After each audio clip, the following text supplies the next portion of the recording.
A Voz do Veterinário, o seu podcast de medicina veterinária com o colega Hugo Lopes. Bom dia e bem-vindos ao quarto episódio do podcast A Voz do Veterinário, o seu podcast de medicina veterinária produzido pelo Sindicato Nacional dos Médicos Veterinários. Hoje temos connosco a professora doutora Esmeralda Delgado, que nos vem falar sobre a evolução da oftalmologia veterinária. Boa tarde, doutora Esmeralda. Como está? Tudo bem? Olá, boa tarde, Hugo. A doutora Esmeralda é atualmente professora na Faculdade de Medicina Veterinária de Lisboa, tendo lecionado também na Universidade de Évora durante 3 anos. Começou o seu trabalho na faculdade em 2001, fez as suas provas de doutoramento em 2008, com o tema de controle da circulação ocular, e realizou as provas de agregação em 2018, no tema cirurgia de cataratas por facoemulsificação no cão. Atualmente é professora associada com a agregação do Departamento de Clínica e fundou o Serviço de Oftalmologia do Hospital Escolar em 2001. Coordenadora Erasmus desde 2013, é também investigadora na área da oftalmologia, tendo orientado até agora 52 teses de mestrado e 2 teses de doutoramento. É oradora em diversos congressos nacionais e internacionais e autora de vários artigos na oftalmologia.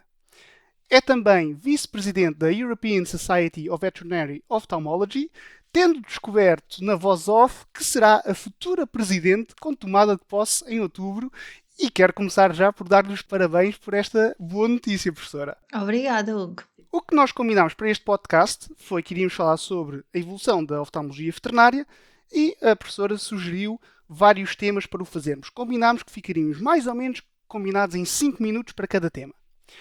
Portanto, vamos começar e vamos ouvir a professora doutora Esmeralda sobre a evolução da oftalmologia veterinária no primeiro tema, acerca de quais é que são os principais avanços tecnológicos na oftalmologia veterinária que temos assistido nos últimos tempos. Obrigada, Hugo, por esta introdução. Antes de mais, gostaria de agradecer o convite que me foi endereçado, não só em termos pessoais, mas também em termos institucionais. E também gostaria de dizer que é com muito gosto que estou aqui e é também com muito gosto que venho presenciar também o seu percurso profissional e a forma como os nossos alunos depois assumem um papel preponderante, não só na profissão, mas também na sociedade. E por isso também os meus parabéns. Muito obrigado. Depois, relativamente às temáticas que foram sugeridas, eu vou tentar ser breve e fazer só uma pequena contextualização e depois falar um pouco daquilo que têm sido os avanços em termos de oftalmologia veterinária. Realmente aquilo que temos assistido nos últimos anos é avanços do ponto de vista digital, e isso também se tem traduzido depois em avanços na medicina. Aquilo que tem acontecido é que a medicina veterinária tem vindo a seguir os passos da medicina humana. E então, todos os avanços que ocorreram na medicina veterinária são um bocadinho reflexo dos mesmos avanços na medicina humana, tanto em termos das especialidades, como em termos da imagem, como em termos da cirurgia, das diferentes abordagens. Em especial, na área da oftalmologia, houve muitos avanços em termos de imagem. Podemos falar de avanços mais ao alcance de qualquer pessoa, que são os avanços nas fotografias tiradas com os telemóveis, como nós estávamos a comentar há pouco. Hoje em dia, qualquer smartphone tira uma fotografia de um globo ocular com uma qualidade média Altíssimo. ou até elevada, e isso tem possibilitado uma maior facilidade de acesso ao diagnóstico, porque através das redes digitais, através dos mecanismos de troca de mensagens e de imagens, as pessoas podem obter informação sobre aquela doença que está a ocorrer e permite então que se troquem muitos conselhos úteis.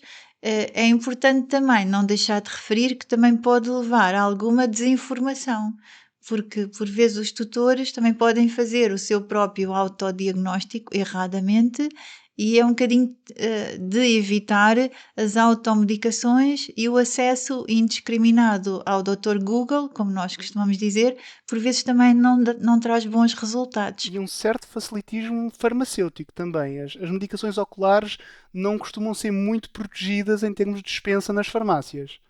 Atualmente já começa a ser mais difícil chegar à farmácia e pedir um colírio de antibiótico. Já há muitas farmácias que não dispensam esse colírio de antibiótico. mas eu diria que até há 2 ou 3 anos atrás era muito comum a primeira porta onde uma pessoa que tivesse um animal com problema ocular, a primeira porta onde ia bater era sempre à porta do farmacêutico ou da farmácia. E havia muita tendência para a automedicação também. Aquilo que a pessoa tinha estado a aplicar no seu olho vermelho ou na sua conjuntivite, ou que uma pessoa amiga ou de família tinha feito em termos de medicação, era também normalmente a primeira abordagem terapêutica que era feita no olho vermelho do animal. E só depois é que um veterinário assistente, normalmente um veterinário generalista. E só numa terceira abordagem é que procuravam a opinião de um veterinário oftalmologista. E, portanto, geralmente os casos que nos chegavam às mãos eram já casos crónicos, com uma evolução arrastada e, por vezes, com pior prognóstico do que se tivesse havido logo uma abordagem mais atempada. Hoje em dia, essa prescrição ou essa dispensa de colírios oftalmológicos por parte das farmácias já está mais regulada e acontece com menor frequência, mas ainda assim as pessoas ainda conseguem ter acesso a esse tipo de medicamentos com alguma facilidade. Então, a imagem foi sem dúvida uma das grandes inovações, em termos de qualidade e massificação, com tudo o que isso trouxe de bom e de mau. As inovações. Uma perguntinha rápida. Relativamente à medicina humana, quantos anos temos de diferença? Fazes ideia? Quero especular sobre o assunto? Sim, eu gostaria de especular sobre o assunto, mas acho difícil que nós alguma vez em medicina veterinária consigamos chegar ao mesmo nível de desenvolvimento, de precisão do que se passa em oftalmologia humana. Desde já, porque os nossos pacientes não colaboram connosco da mesma forma no que diz respeito à avaliação da sua acuidade visual. Nós temos alguma dificuldade em aferir o grau de acuidade visual de um paciente animal, não é? Porque não há o mesmo feedback. Depois, porque há imensas armas tecnológicas que são extremamente dispendiosas, na ordem dos muitos milhares de euros para, por exemplo, adquirir um aparelho de laser. E os lasers são muito usados em oftalmologia humana e ainda não são muito acessíveis para uso em oftalmologia veterinária. Já existe em Portugal? Já existem lasers em Portugal a ser utilizados em cirurgia, nomeadamente o laser de CO2, que é utilizado em cirurgia de pálpebras. Existe o laser de iodo, que é utilizado para tratamento de descolamentos de retina, e existe o endolaser, que é um laser especial que é usado no tratamento do glaucoma. Estamos a falar de centros que têm um laser deste tipo a funcionar e, por exemplo, existe um centro na região norte e um centro na região centro. São grandes investimentos, é preciso muita formação também e depois, do ponto de vista de custear estas terapêuticas. Também nem todos os tutores têm possibilidades económicas para pagar este tipo de tratamentos. Portanto, eu acho que há certas armas terapêuticas que não vão ficar facilmente disponíveis em oftalmologia veterinária nas próximas 2 décadas. Eu gostava também de referir a cirurgia vitreoretiniana, que também ainda não é uma realidade em medicina veterinária, que é uma realidade em medicina humana. Hoje em dia, quem tiver um problema ao nível da retina, com alguma facilidade tem acesso a um centro onde se realiza cirurgia de retina, cirurgia de vítreo. Mais uma vez, são centros que são extremamente especializados, onde cada médico de oftalmologia humana já só faz cirurgia de um segmento ocular. Portanto, os médicos em oftalmologia humana operam ou córnea, ou cataratas, ou vítreo-retina, portanto, já são especializados a esse nível. E, portanto, é um nível de especialização enorme e dentro de cada segmento do globo ocular, mesmo assim, ainda há médicos especialistas em cirurgia refrativa da córnea, cirurgia de problemas de degenerescência macular relacionada com a idade. Portanto, são realmente doenças muito específicas, doenças, algumas delas incapacitantes, que podem causar a cegueira dos doentes humanos, e em que os médicos têm realmente um grau de expertise enorme, mas muito, muito afunilado. Eu acho que em oftalmologia veterinária nós vamos continuar a ser oftalmologistas de várias espécies e a tratar todas as doenças do globo ocular. Portanto, ainda não vamos estar nesse grau de especialização. Esperemos que no futuro comecem também abra um bom caminho de progresso, porque temos uns pioneiros que vão à frente e é mais fácil para nós fazer esse caminho. Relativamente às doenças das pálpebras, da patologia que nós vemos frequentemente nos animais de companhia, o que é que se faz de novo nos últimos 5, 10 anos que não se fazia antes? O que é que a medicina veterinária tem para oferecer de novo? Relativamente às doenças das pálpebras, continua a ser uma parte da oftalmologia veterinária que traz muita casuística aos oftalmologistas. Os animais podem apresentar algumas alterações congénitas, quistes dermoides são cada vez mais comuns em algumas raças, em particular no bulldog francês. As raças braquicefálicas estão cada vez mais na moda, não só no nosso país, um bocadinho por todos os países mais ocidentais ou mais desenvolvidos. Existe realmente preferência por determinado tipo de raças e as raças braquicefálicas têm uma série de problemas. Logo à partida, são realmente predispostos para o quiste dermoide, que é uma alteração congénica que se resolve cirurgicamente, mas depois apresentam muitas outras alterações que têm a ver não só com as pálpebras, mas também com a córnea. Geralmente têm grandes fendas palpebrais, são euribléfaros, as órbitas um bocadinho mais planas, os olhos mais salientes, a córnea fica mais exposta a agressões e depois ainda tem muitas vezes pelos a roçar na córnea, estas triquíases faciais que promovem depois, quando existem pequenas lesões na córnea, pequenas queratites ulcerativas, o contacto com os pelos leva ao aparecimento de infecções, muitas vezes também difíceis de debelar. Portanto, os nossos pacientes braquicéfalos são complicados, não só do ponto de vista de conformação anatómica, não só do ponto de vista respiratório, mas também do ponto de vista ocular. Eles têm aquilo que nós chamamos o síndrome ocular dos braquicefálicos. Isso é um desafio na oftalmologia veterinária atualmente. São dos casos mais desafiantes em termos de correção de pálpebras. Novas técnicas têm sido descritas para tentar diminuir o contacto destes pelos com o globo ocular, aumentar a proteção da córnea e, ao mesmo tempo, evitar a dessecação, para, no fundo, ter a córnea mais protegida, mais lubrificada, não fazerem tantos queratites pigmentares, não fazerem tantas queratites ulcerativas, tantas conjuntivites. Estamos a falar de cirurgias profiláticas, por exemplo, de lifting, não é? É literalmente muitas vezes o que se faz. Estamos a falar, no fundo, de blefaroplastias, ou seja, cirurgias que Os fazem a oftalmologistas e as suas palavras reconstrução. caras. Você É tem verdade. palavras caras para tudo. Nós temos um léxico muito extenso. Muito extenso, É muito preciso extenso. quase tirar um curso só para aprender os termos da oftalmologia veterinária.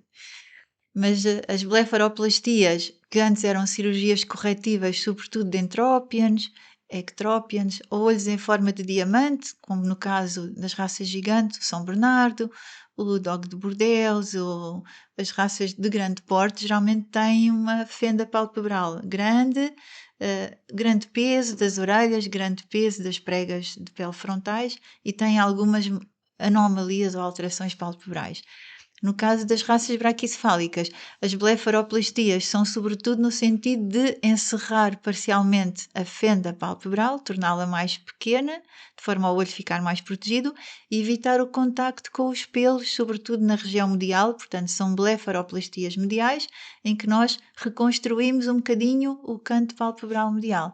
Com várias técnicas descritas, tentamos sempre preservar as vias lacrimais para depois não ter como consequência negativa o animal não drenar corretamente as lágrimas e ficar com epífora, que é as lágrimas a correr para o exterior. E em termos cirúrgicos, tem havido evolução dos fios, dos tipos de fios, do tipo. Vocês têm kits cirúrgicos próprios, não é? De oftalmologia. O setor tem evoluído nesse sentido. Aquilo que tem acontecido é que, mais uma vez, tem havido cada vez maior especialização também na parte dos cirurgiões e os cirurgiões oftálmicos hoje em dia também, a maioria deles já tendencialmente, quando estão mais especializados, já fazem mais cirurgia de córnea e de cristalino e a cirurgia de pálpebras e de órbita, essa é feita tanto pelos oftalmologistas como pelos cirurgiões gerais. Mas cada vez mais estas cirurgias mais especializadas já são mesmo só realizadas também por oftalmologistas.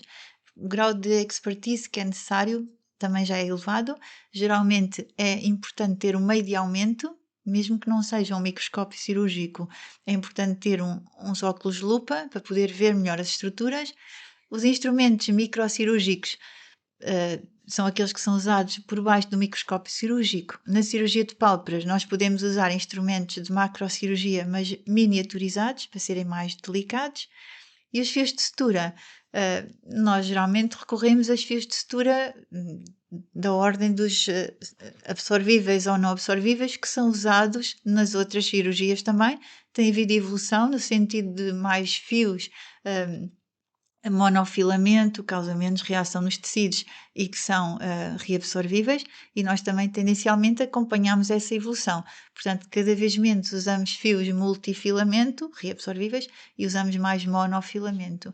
Mas no fundo não há fios específicos para a oftalmologia, o que há é fios muito finos e agulhas aplicado também ajustadas aos procedimentos e às técnicas que vão ser realizadas. Em oftalmologia é tudo muito específico.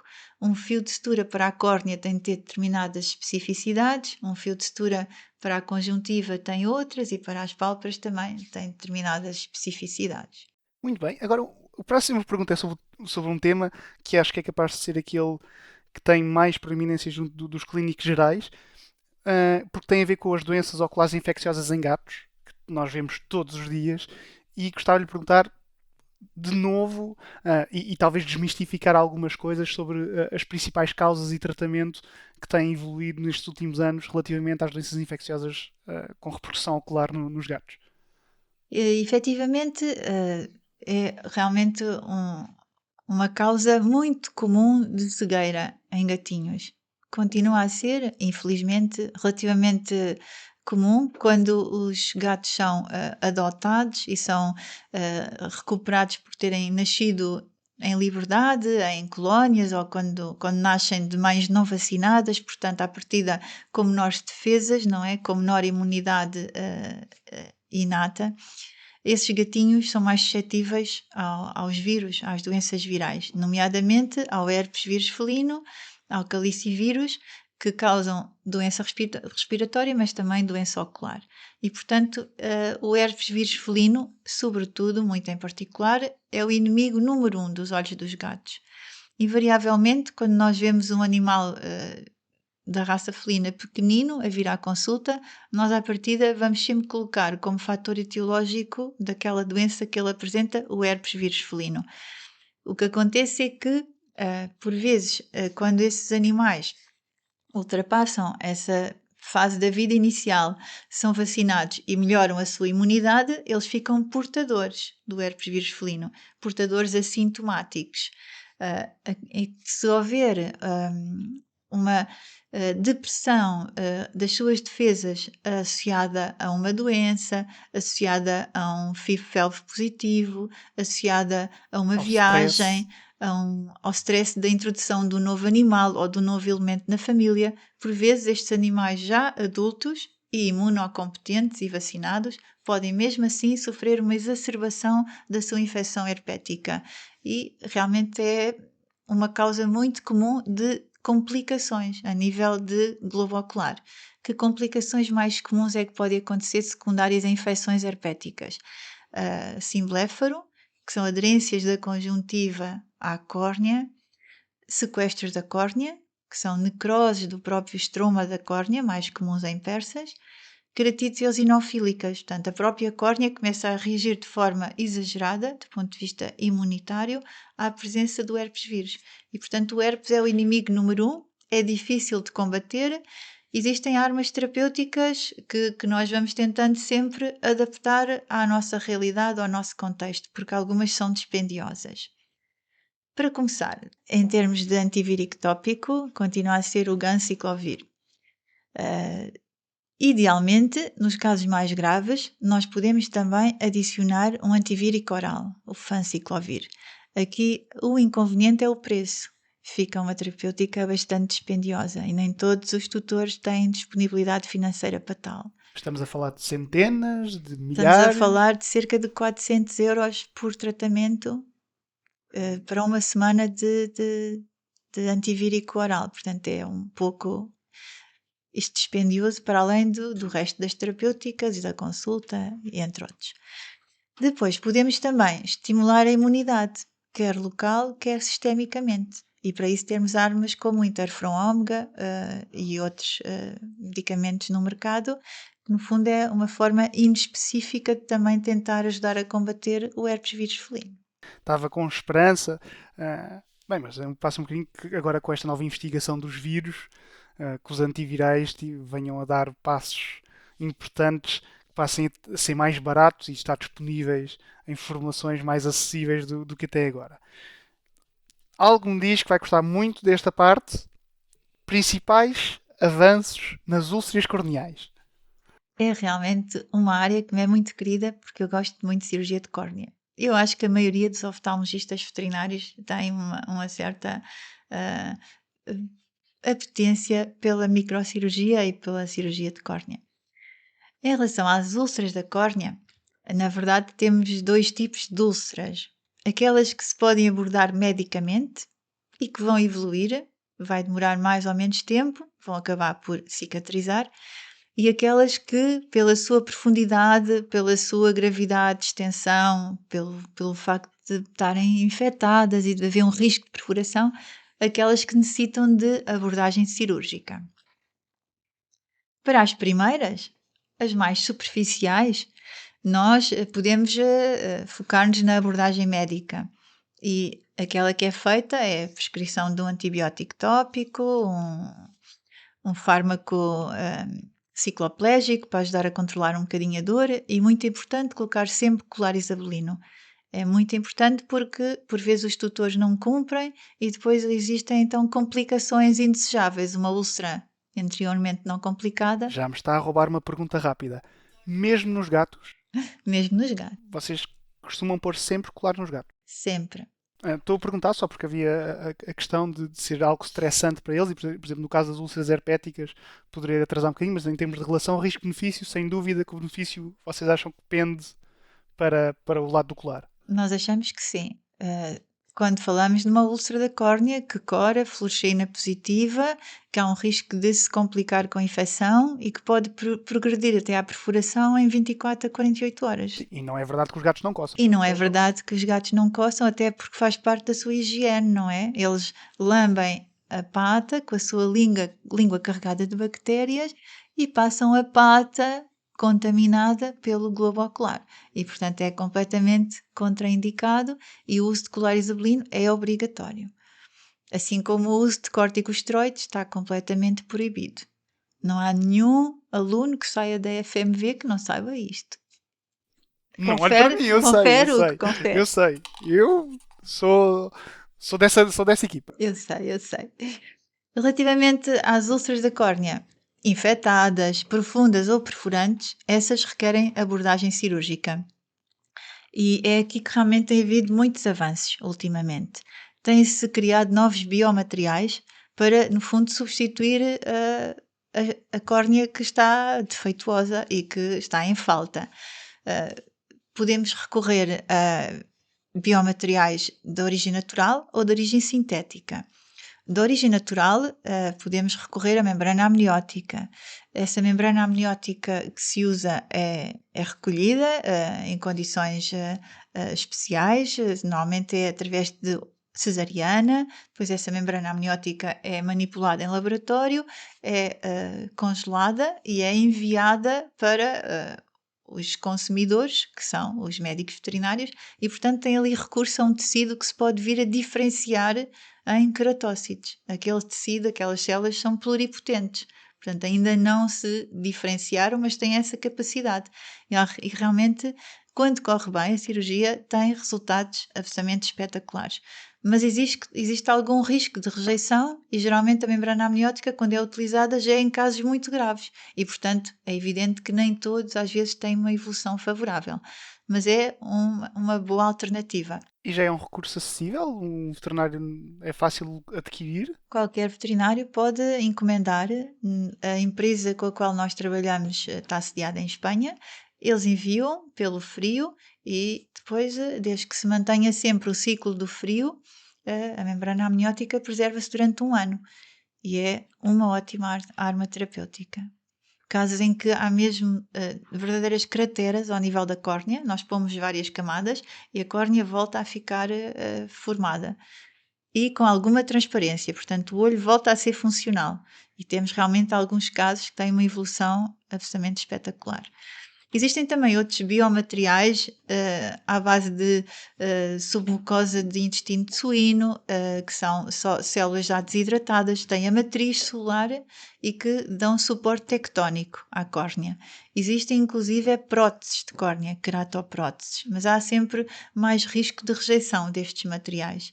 Na verdade, a cirurgia que é mais frequentemente realizada é a cirurgia de transplante de conjuntiva, porque é um autoenxerto.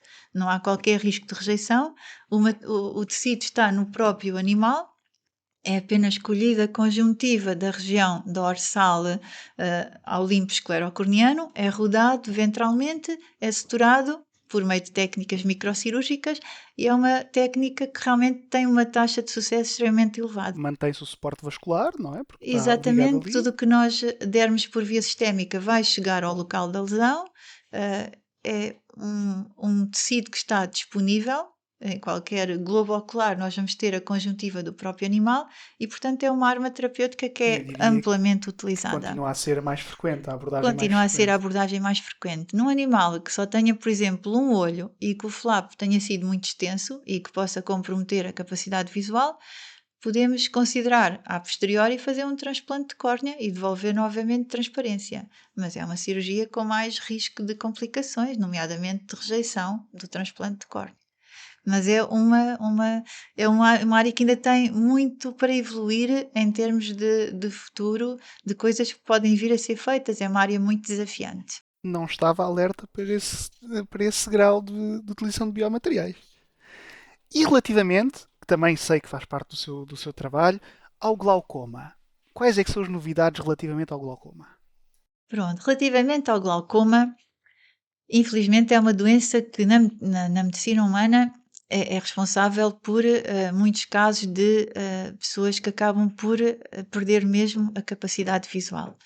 E por ser uma causa de cegueira irreversível no homem, também é um tema que é muito abordado do ponto de vista de investigação. Não só pela cegueira, mas mesmo pelo impacto visual que as pessoas com glaucoma causam, não é? Nós olhamos para elas e vemos que aquele olho está sob pressão. Na verdade, a definição de glaucoma é um aumento de pressão intraocular, mas que acaba por causar uma neuropatia isquémica do nervo óptico.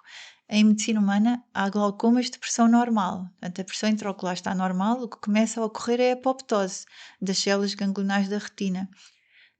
No caso dos animais, o prognóstico para o glaucoma é sempre muito pior, evolui muito mais rapidamente e, infelizmente, na maioria dos casos, após o diagnóstico de um glaucoma, o animal vai perder a visão daquele olho no espaço de 6 a 9 meses, independentemente de todas as nossas tentativas de o ajudar, quer do ponto de vista médico, quer do ponto de vista cirúrgico. Em medicina humana, a doença tem uma evolução mais lenta, o que é bom, mas continua a ser uma doença de abordagem difícil e, infelizmente, crónica e que tendencialmente vai evoluir para a cegueira. Como é que esta cegueira ocorre? Começa-se a perder a visão periférica. E no caso das pessoas, como elas falam e nós sabemos que tipo de visão é que elas têm, nós sabemos que no caso do homem, as pessoas começam a ter uma visão tubular. É como se só espreitassem por duas palhinhas e perdem todo o campo de visão periférico. Isso acaba por ser muito limitativo até para as tarefas do dia a dia das pessoas, como por exemplo conduzir ou outras em que é preciso ter um maior campo visual. Aquilo que está a ser feito atualmente, mais do que descobrir novos fármacos para baixar a produção do humor aquoso, esses fármacos estão descobertos, estão descritos, são os inibidores da anidrase carbónica. Mais do que descobrir novos fármacos semióticos, também estão descobertos e estão descritos, atualmente o que se está a fazer é investir muito na procura de agentes neuroprotetores. Tentar proteger ao máximo o nervo óptico, tentar proteger ao máximo as células ganglionares da retina, para tentar preservar ao máximo a funcionalidade e a visão. Em termos de cirurgia, existem muitas técnicas descritas para tratamento do glaucoma. E nós costumamos dizer, em cirurgia, que quando existem muitas técnicas descritas é porque nenhuma é boa. E é aquilo que se passa na cirurgia do glaucoma. Nenhuma técnica é eficaz. Todas elas dão uma ajuda. Todas elas vão ajudar a criar um escape para o humor aquoso, são técnicas fistulizantes, ou vão fazer ablação parcial do corpo ciliar, vão destruir parcialmente o corpo ciliar. Só que, invariavelmente, também causam inflamação. Estas próprias fístulas também vão ocluir com fibrina e, na verdade, não há nenhuma técnica eficaz nem gold standard. O que quer dizer que ainda não foi descoberto a arma terapêutica mais eficaz, nem do ponto de vista médico nem cirúrgico. Atualmente são mesmo um conjunto de técnicas e tentar ao máximo prolongar a visão tanto dos pacientes humanos como animais. Mas também devo dizer que, infelizmente, no caso dos animais, muitos acabam em nucleação ou evisceração com prótese intraocular. Por oposição a isso, para as cataratas temos um procedimento bastante eficaz. Felizmente, nem tudo são más notícias, e no caso do animal se apresentar à consulta de oftalmologia cego por cataratas, as possibilidades de voltar a ver são bastante grandes. E isso também foi um grande avanço na oftalmologia veterinária dos últimos 20 anos. Há 20 anos atrás, não havia se calhar ninguém a fazer cirurgia de cataratas em cão ou noutras espécies animais bem em Portugal. E, portanto, ou as pessoas iam ao estrangeiro, e lembro-me de recorrerem à Espanha e de irem com cães à Espanha para serem operados, ou então os que ficavam cegos de cataratas em Portugal, assim se mantinham cegos. Atualmente não. Existem já vários centros médico-veterinários onde se faz cirurgia de cataratas da forma mais avançada, que é pela técnica de facoemulsificação, recorrendo a ultrassons. O cristalino é digerido e aspirado, e no sítio onde antes estava a opacidade coloca-se uma lente intraocular. Foi também um grande avanço. A colocação desta lente permite ao animal voltar a ter uma imagem mais focada, porque um animal sem a lente vê muito desfocado, fica afáquico. Também ao nível das lentes, foi um desenvolvimento também que nós adaptámos da medicina humana, mas foi preciso desenvolver lentes para a medicina veterinária. Mais uma vez, a diversidade em medicina veterinária é enorme e temos de ter lentes para cão, para gato, para cavalo, e até já existe uma empresa que produz lentes para coelho. Portanto, é todo um mundo de novamente oportunidades ligado aos biomateriais, ligado ao desenvolvimento de novos devices intraoculares, porque inclusive existe possibilidade de, nestas lentes, poder incorporar fármacos que possam ter um efeito terapêutico a nível ocular, e portanto está a ser feita investigação também nessa área, na área de Ocular Drug Delivery, a possibilidade de usar lentes ou outros materiais para administrar os fármacos também está agora a ser alvo de investigação. O nosso último tópico é acerca de neoplasias oculares. O que é que se está a fazer de novo? Primeiro, quais são as neoplasias oculares mais comuns que se encontram e o que é que há de novo para elas? Relativamente às neoplasias oculares, aquilo que eu acho que é muito importante dizer é que a abordagem é pluridisciplinar. A abordagem não é só do oftalmologista, a abordagem é da anatomia patológica, da imagiologia, da oncologia, eventualmente de outras competências que possam concorrer para um melhor prognóstico. O doente que se apresenta com uma suspeita de neoplasia ocular tem de ser estudado, tem de ser estadiado e tem de se ver qual é que é a melhor abordagem terapêutica. Pode passar por fazer primeiro um protocolo de quimioterapia para tentar fazer alguma citorredução e só depois instituir a terapêutica cirúrgica. Pode passar por avançar logo para a cirurgia e ficar curado, pode passar por a seguir ter de fazer um protocolo de quimioterapia para evitar metástases ou tentar diminuir a possibilidade da sua ocorrência. Portanto, é uma abordagem pluridisciplinar e isso é muito importante. Quando nós na consulta temos uma suspeita de neoplasia ocular, geralmente o importante também é chegar ali primeiro a uma tentativa de diagnóstico. Nós geralmente abordamos as neoplasias oculares pela sua localização. Falamos nas neoplasias da órbita, das pálpebras, normalmente são as neoplasias que também surgem noutras regiões do tegumento cutâneo, também podem surgir nas pálpebras. Se forem ao nível das glândulas de Meibomian, essas são específicas das pálpebras, porque só existem essas glândulas nas pálpebras. Neoplasias da conjuntiva são raras, da córnea existem, também são raras, e depois as neoplasias do próprio globo ocular. As mais comuns são os tumores melânicos. Melanomas, melanocitomas, têm um comportamento muito diferente no cão versus no gato. No gato surgem melanoses difusas da íris, em gatos de uma certa idade. A íris começa a ficar difusamente pigmentada e pode evoluir para melanoma. No caso do cão, os tumores melânicos normalmente são massas sólidas, que se apresentam como uma massa diagnosticável não só no exame oftalmológico como na ecografia ocular. E o tratamento, na maioria destas neoplasias oculares, passa pela cirurgia. Cirurgia de órbita são talvez das cirurgias mais exigentes para um oftalmologista no que diz respeito aos skills como cirurgião de macrocirurgia. São cirurgias geralmente que sangram muito, que o acesso é difícil porque a órbita é um local profundo e fechado, e, portanto muitas vezes é difícil tirar com margem, por vezes até trabalhamos em conjunto com um cirurgião geral ou um cirurgião maxilofacial porque é preciso fazer a ablação de outras partes da cabeça do animal, adjacentes, não é? Para tentar obter a cura. As cirurgias de pálpebras são desafiantes, existem muitas técnicas de plastia palpebral, muitas avançadas, em que nós temos de nos ir, no fundo, mantendo sempre atualizados. As cirurgias de enucleação são, no fundo, a eutanásia do globo ocular e são aquelas que nós encaramos sempre também com tristeza, porque para nós o animal ficar com menos um olho é sempre como se fosse uma falha, não é? Pronto, estamos a desistir daquele olho. Por vezes é um olho visual, mas a partir do momento que tem uma suspeita de neoplasia e que nós chegamos à confirmação pelos diferentes meios de diagnóstico, temos de avançar para a enucleação. Muito bem. Vamos agora passar ao nosso segmento de respostas rápidas. Respostas muito curtinhas. Neste segmento fazemos pequenas perguntas de resposta praticamente direta e tentamos que seja um ritmo um bocadinho mais acelerado. Portanto, primeira pergunta. Para si, qual é a ferramenta da oftalmologia mais importante? A lâmpada de fenda. Numa infecção simples, qual é que é o antibiótico que usa como primeira linha e porquê?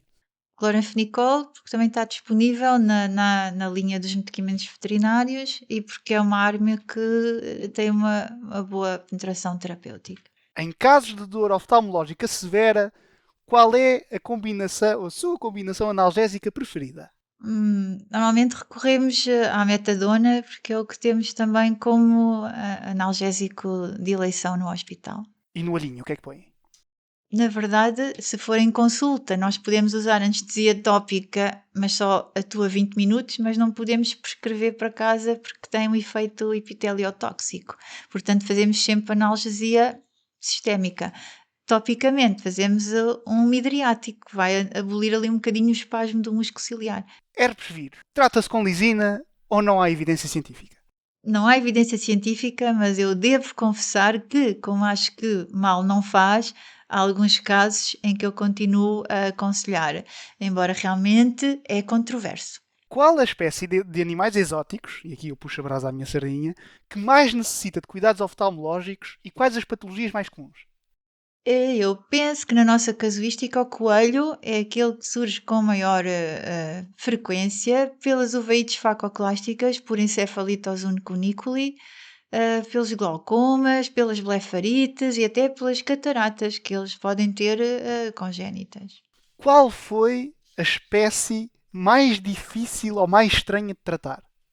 Um camaleão, que foi um animal que, quando foi anestesiado para fazer a exploração do globo ocular, deixou de ter aquelas cores todas que tinha e ficou cinzento e foi assustador, porque eu pensei que ele já não ia acordar da anestesia. Deve ter tido um impacto visual bastante grande. E para todos aqueles colegas que penam nas noites com os internados oftalmológicos com gotas consecutivas a cada hora, quanto tempo de intervalo é que nós temos mesmo, ou devemos mesmo ter entre a aplicação de 2 colírios diferentes? Não querendo complicar a vida dos colegas que fazem noites, na verdade o globo ocular tem uma capacidade muito limitada de absorção de colírios tópicos. A maior parte da gota que nós aplicamos no olho vai ser eliminada pelo sistema de drenagem lacrimal e, portanto, a biodisponibilidade do fármaco é muito baixa. Daí o facto de nós instilarmos colírios com tanta frequência. Para bem ser, os colírios devem ser distribuídos ao longo das 24 horas do dia. Não devem ser aplicados com 5 minutos de intervalo. Se nós tivermos 6 gotas para aplicar, vamos aplicar de 4 em 4 horas. Se tivermos 12, vamos aplicar de 2 em 2, para o olho ter maior capacidade de absorção do princípio ativo. Sim, mas não é essa a minha pergunta. Imagino que eu, por exemplo, tenho um anti-inflamatório e um antibiótico para pôr, à mesma hora. Não os põe, geralmente a maior parte dos colegas não os põe os dois ao mesmo tempo. Põe primeiro um e põe primeiro e depois outro. Se eu disser 10 minutos, vão se zangar comigo, não vão? Estava com esperança, estava com esperança. Não, essa esperança é em vão. Vamos então agora passar à nossa rubrica de futurologia.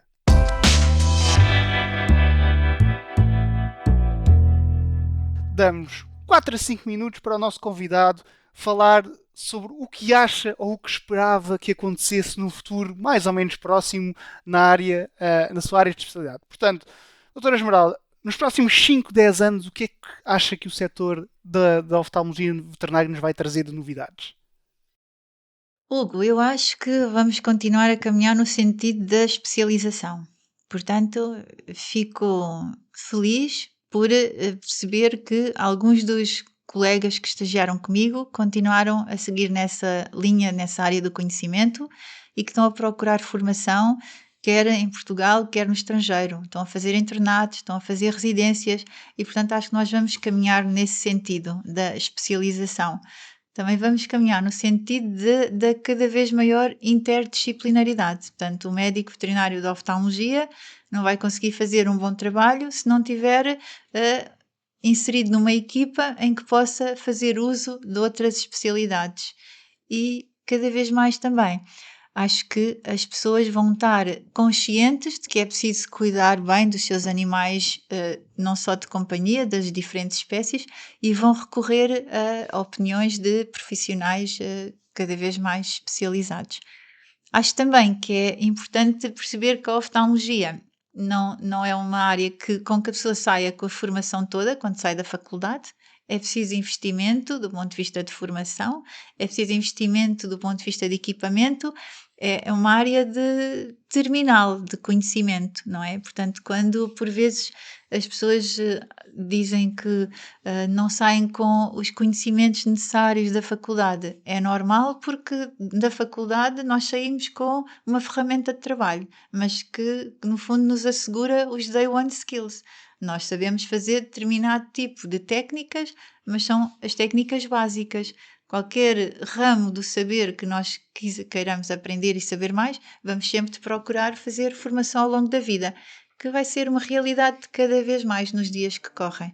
Agora, se calhar, com as novas ferramentas de ensino à distância, o ensino online tem muitos inconvenientes, desde logo aquela perda de ligação e da interação entre o professor-aluno e até entre os próprios alunos. Eles ficam mais desligados, ficam desconectados e acho que isso não é favorável. Portanto, acho que o ensino online, do ponto de vista de ensino universitário, não é uma boa opção, mas para formação avançada ao longo da vida, eu acho que é uma opção a considerar, porque as pessoas já estão nas suas vidas profissionais, por vezes já não estão todas a morar nos centros urbanos, e é uma forma de se manterem atualizadas e de manterem uma ligação aos centros de ensino e de terem uma rede de contactos que também são muito importantes hoje em dia para nós trocarmos experiências, avançarmos no conhecimento e mantermos o contacto com as pessoas que também partilham o mesmo gosto pela mesma área do saber. Vamos também estrear neste podcast a rubrica Chapada Sindical. É uma estreia também, e em que vamos falar um bocadinho sobre coisas relacionadas com o trabalho propriamente dito. Relativamente à sua experiência, qual é que é a sua opinião acerca da relação trabalho-qualidade de vida em Portugal para os médicos veterinários? Vai, Hugo, eu posso falar um bocadinho da minha experiência pessoal e depois daquilo que eu percepciono nos alunos recém-licenciados, não é? Naqueles que eu às vezes acompanho ali durante o início da sua vida profissional. No meu caso em particular, eu acho que os médicos veterinários que se licenciaram há 20, 30 anos atrás tinham a vida mais facilitada, porque tinham um emprego praticamente garantido. Não havia desemprego nesta área, havia necessidade de médicos veterinários para os serviços oficiais e, concomitantemente, as pessoas ainda faziam 1 ou 2 horas ao fim do dia numa clínica e, portanto, conseguiam aliar ali a parte pública ou privada e geralmente conseguiam ser autónomas do ponto de vista financeiro. Eu própria tive sempre essa facilidade. Eu acabei o curso, comecei a trabalhar e nunca mais parei de estar empregada e de estar a trabalhar. Vejo que os meus estudantes recém-licenciados têm mais dificuldade, mesmo aqueles que são extremamente bons e que tiveram um percurso brilhante, nem sempre têm as mesmas oportunidades. É mais difícil se ingrar hoje em dia, há mais profissionais no mercado de trabalho. É verdade que também há mais procura, mas há muitas pessoas que ainda têm um bocadinho, eu acho que são subaproveitadas, acabam por receber um ordenado que não é compatível com o seu grau de especialização, com o seu esforço, com o número de horas que despendem na atividade profissional, e por isso acho que por vezes é um pouco frustrante ter passado tantos anos a tentar chegar a atingir um objetivo e depois não ter o retorno financeiro que é merecido, ou até mesmo o retorno do ponto de vista de reconhecimento por parte da sociedade. Acho que há muito a fazer nesse sentido. E acho que por isso é que por vezes os nossos recém-licenciados também sentem necessidade de emigrar, porque é verdade que lá fora o ordenado que vão oferir é 2 a 3 vezes superior ao ordenado que ofere aqui um médico veterinário recém-licenciado. E isso é-me dito pelos meus ex-estagiários e, portanto, são realmente realidades que também nos fazem pensar, não é? E é uma perda para o país É importantíssima, uma fuga de cérebros. porque o valor que foi investido em cada um desses cérebros, por eles próprios, pelas suas famílias e pelo Estado, é uma verdadeira fortuna. Exatamente, seria importante manter essas pessoas a produzir para a nossa sociedade e para o bem-estar dos nossos pacientes ou de outras áreas. Não é preciso ser na área de clínica, mas haver um retorno do investimento feito, até do ponto de vista de fiscal, não é? Na verdade, durante algum tempo eles viram ser obrigados a contribuir com os seus rendimentos para, no fundo, amortizar o investimento que o Estado tinha feito neles. E isso é feito em alguns países, não é? E aqui acabamos por perder uma boa parte dos nossos profissionais e pronto, e continuamos a formar mais, é certo, e é bom que haja livre concorrência e que haja toda essa abertura, mas não é um bom investimento do ponto de vista público até. E em termos laborais, quais é que são as principais dificuldades de se trabalhar num hospital universitário? Eu diria que para se trabalhar num hospital universitário, nós temos de ter, em primeiro lugar, uma qualidade de trabalho em equipa. Devemos saber ouvir, devemos saber respeitar, e como é um hospital universitário que tem também por objetivo o ensino, e nós estamos ali também para ensinar os alunos, devemos também respeitar o tempo de aprendizagem do aluno. Ter paciência é importante, não é? Porque todos nós acabamos por, ao fim de muitos anos, há determinadas tarefas que temos mais dificuldade em saber esperar, porque já sabemos fazer aquilo muito bem e nós faríamos melhor. Mas o objetivo ali é dar tempo e dar espaço ao aluno para ser ele a fazer, ser ele a aprender, ser ele a praticar, obviamente cumprindo sempre as regras do bem-estar animal e respeitando sempre a relação tutor-animal. Não podemos também ser demasiado invasivos, mas acho que é sobretudo o respeito e obviamente criar um bom ambiente de trabalho com toda a equipa. E vai um bocadinho no seguimento da outra pergunta. Com a abertura de ainda mais cursos de medicina veterinária em Portugal, creio que espero não estar em erro, mas abriram mais dois este ano. Qual é que é a sua opinião acerca de o número de formados que nós temos para as necessidades do país? A minha opinião é que realmente não é uma boa aposta do ponto de vista de investimento público, porque é verdade que alguns cursos são privados, mas também são financiados pelo Orçamento de Estado. Eles têm apoios também por parte do Estado. Eu acho que devia ser feito um levantamento das necessidades, não só a nível da medicina veterinária, mas das diferentes profissões, e devia ser adequado o número de profissionais que são formados pelas diferentes instituições de ensino superior, devia ser adequado à procura. Não devíamos estar a formar médicos veterinários para a exportação, nem devíamos estar a criar cursos de medicina veterinária que têm por objetivo, no fundo, contribuir para a formação de médicos veterinários de outras nacionalidades, porque também se passa um bocadinho isso. Às vezes esses cursos acabam por absorver médicos veterinários estrangeiros que não têm lugar nos seus próprios países, por aí a formação da medicina veterinária estar mais regulamentada ou a ser mais restritiva e não abrirem tantos cursos. E haver já até partes de cursos selecionados, por exemplo, em francês. Ou em inglês, sim, mas no caso de algumas escolas, penso que sim, que já há mesmo aqui alguma, no fundo, já quase que um convite, não é? Ao ingresso de alunos com determinadas nacionalidades que se sabe à partida que terão mais dificuldade em ingressar no seu próprio país. Acho que essa política devia ser revista e não é nada de particular contra nenhuma instituição em si, nem privada nem pública. Acho que se calhar é uma questão política e que, no fundo, a representatividade dos médicos veterinários e das suas preocupações devia ser maior a nível político, para essas preocupações também chegarem ao poder E haver político e haver mais sensibilidade. e haver um planeamento a longo prazo. Não se pensar só no imediato. Haver um plano estratégico que eu acho que faz falta em muitas instituições e em muitos locais públicos. É pensar a 5, a 10, a 15 e a 20 anos. E esse plano estratégico permite traçar rumos e perceber para onde é que determinada instituição se pretende dirigir. Embora depois sejam feitos ajustes de Claro. acordo com a situação atual, não é? Em termos de sociedade, em termos económicos, em termos políticos, ajustes têm de ser feitos. Quais as vantagens e desvantagens de se trabalhar especificamente na área da oftalmologia veterinária? Bem, Hugo, essa pergunta é difícil de responder porque eu neste momento não me via a trabalhar em nenhuma outra área. Portanto, só vejo vantagens porque eu faço aquilo que gosto. E acho que agora eu vou fazer um bocadinho aquele papel de professor, mas é um bocadinho isso. O mais importante é a pessoa fazer aquilo que gosta, encontrar uma área que lhe suscite interesse, que seja desafiante e depois tentar ser boa naquilo que está a fazer.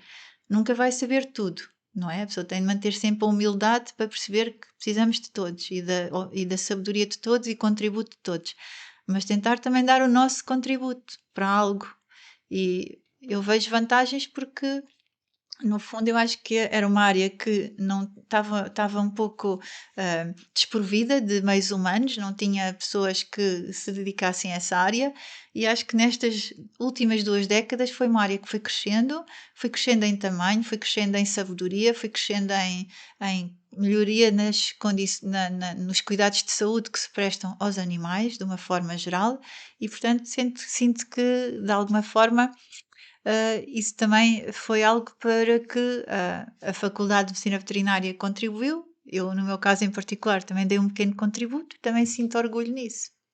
Vamos então aos nossos últimos 2 minutos, em que tem um microfone para dizer ou resumir, para mandar uma mensagem para os nossos ouvintes lá em casa. 2 minutos são seus.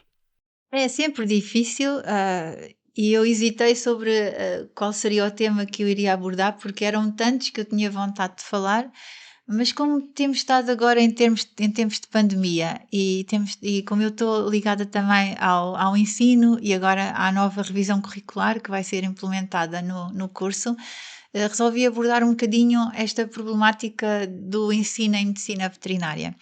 E gostava de dizer que, apesar de estes anos de ensino online nos terem mostrado que é possível ensinar à distância, acho que nada substitui o ensino presencial. E eu tenho muitas saudades de poder estar novamente numa sala de aula com o anfiteatro cheio e com muitas caras do lado de lá sem máscara, para poder ver as expressões e se as pessoas estão a compreender o que eu estou a dizer e, no fundo, também para transmitir um bocadinho da nossa sabedoria, da nossa arte, porque isso é que é fazer escola. Acho que hoje em dia os estudantes, de uma maneira geral, e não estou a falar só dos de veterinária, estão um pouco desligados daquilo que os prendia antes. E eu acho que o que prende os estudantes às universidades é também o contacto com os outros. Aquilo que eu me lembro mais dos meus tempos de estudante é daquilo que eu fazia com os meus colegas e das festas e do que nós combinávamos e obviamente também do ensino, mas o que nos marca muito é o ambiente também social e isso faz-nos crescer. Acho que estes 2 anos não foram favoráveis para o crescimento dos jovens enquanto seres humanos, enquanto seres presentes na sociedade, enquanto pessoas com vontade de dar o seu contributo, e acho que nós temos de inverter isso. Temos de inverter isso para bem da sociedade. É importante escolher uma área que a gente goste, tentar fazer o nosso melhor, seguir esse objetivo, seguir esse rumo, mas também é importante que durante o caminho nós vamos contribuindo para tornar a vida melhor de todos aqueles que nos rodeiam, quer seja dos donos dos animais, quer seja dos estudantes, quer seja de todos os membros da equipa com quem nós trabalhamos. E, portanto, era, no fundo, voltar a trazer as pessoas ao contexto presencial a todos os níveis, mas muito importante nas universidades. Eu vou fazer o resumo do resumo. Não faltem às aulas teóricas. Exatamente! Toca toda a gente a ir às aulas teóricas que também são importantes. É muito frustrante ficar a falar para um ecrã de computador e perguntar: está aí alguém? E depois, durante uns segundos, ninguém responde, e depois alguém liga ao microfone e diz: sim, professora. E nós pensamos: mas será que estão a ouvir o que eu estou a dizer? Será que me estão a perceber? Torna a comunicação, falta um elemento e não há ligação e não há conexão. Eu acho que essa conexão humana também é o que torna a nossa vida mais rica E é e cada acho que vez isso é mais importante. valorizada enquanto skill de trabalho. As communication skills são importantes para depois os próprios estudantes saberem falar com os tutores, porque muitas vezes eles têm pouca vontade, não se sabem dirigir aos tutores e metade da consulta, metade do sucesso da consulta é a comunicação. E não só isso. Mesmo numa profissão exigente como a nossa, ter uma boa rede de apoio, uma boa rede de colegas, é fundamental. É fundamental. Eu estou formado há 10 ou 12 anos e amanhã vou jantar com colegas da faculdade. Faz todo o sentido manter essas ligações. Nós São também ligações que ficam para a vida. temos o nosso grupo da faculdade e também nos reunimos uma vez por ano e esses encontros são sempre enriquecedores. E depois é ter também uma rede na nossa própria área de interesse com quem nós possamos trocar impressões, evoluir, trocar dúvidas sobre casos. Isso hoje em dia é muito fácil através dos mecanismos que temos de nos manter em contactos e é uma das grandes vantagens também das melhorias na comunicação. As ferramentas de comunicação melhoraram imenso. Ao contrário, as capacidades de comunicação dos seres humanos uns com os outros não estão na sua fase melhor. Eu acho que isso tem de ser melhorado. Professora, muito obrigado por ter aceito o nosso convite. Tínhamos aqui conversa para mangas. Eu já não me calava o resto da tarde, mas temos o tempo contado. Agradecer-lhe mais uma vez a sua participação. Espero que os seus alunos depois vão ouvir. E por hoje é tudo. Até uma próxima. Muito obrigada pelo convite.